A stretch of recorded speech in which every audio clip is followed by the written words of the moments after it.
Hi, this is Curt and welcome to another edition of Fire Law Roundup.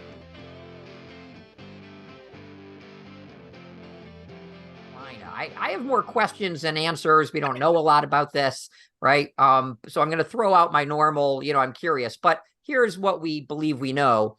A South Carolina fire chief who resigned about 2 weeks ago is now facing allegations that he misappropriated $42,000 worth of overtime since July of 22. Not so much misappropriate. That's he put in for the overtime.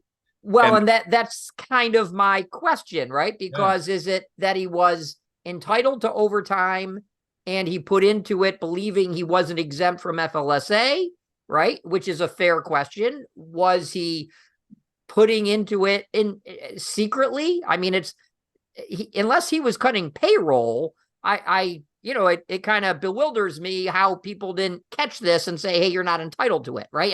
And crimes require intent to defraud. So, right.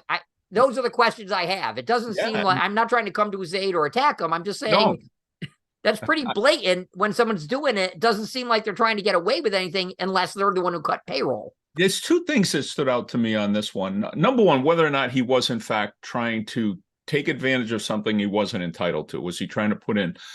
One of the other things, and I know particularly in small towns, sometimes there are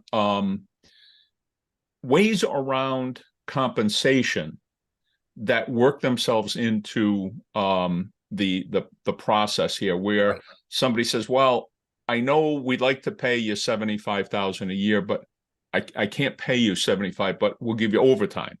Right. And so whether it was one of those deals, and now possibly the person who said to do it that way is no longer there, and now somebody else who's looking to get rid of somebody says that's what's going to happen. So do we really have a crime here?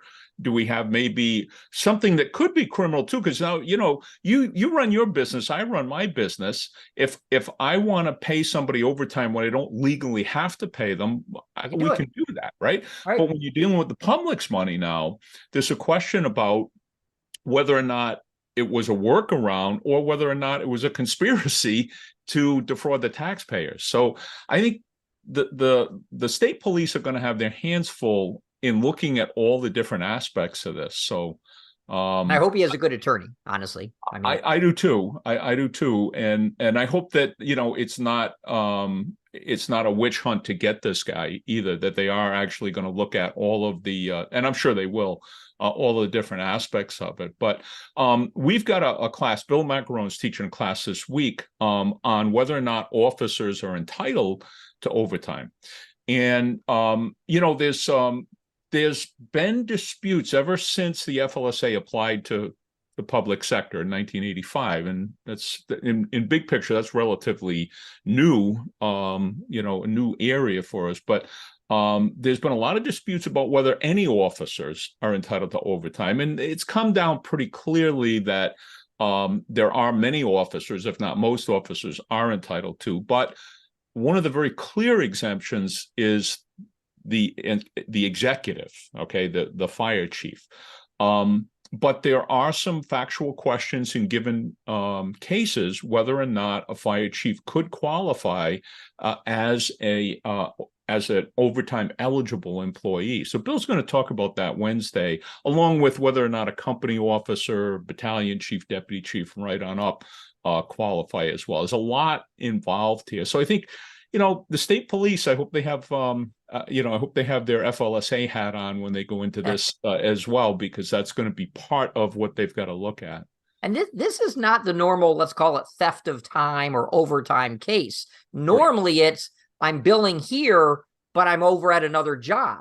Right. And that's got some scrupulousness to it. But this is so in your face. And look, your and my natural inclination is to protect the fire department. So maybe there's a little bias here, but nonetheless, this is so in your face and been going on for so long. I really question whether somebody had the intent, right? The mens rea, we call it in criminal law, right? The intent to defraud anybody.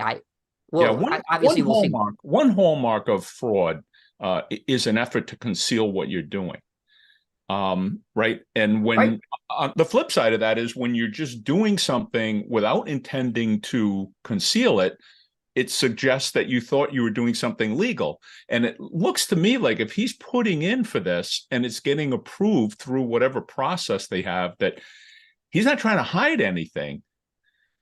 If I was on the jury, I wouldn't think he was trying to hide anything. It's getting submitted. I'm presuming.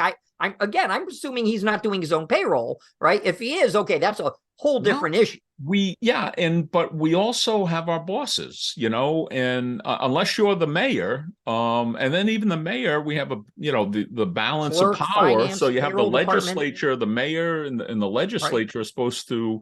So somebody's got to be looking at this, and then if not, I mean, if nobody's looking at it, and he's aware that nobody's looking at it, then maybe exploiting it, But a lot of interesting questions come out of that particular case. Yeah.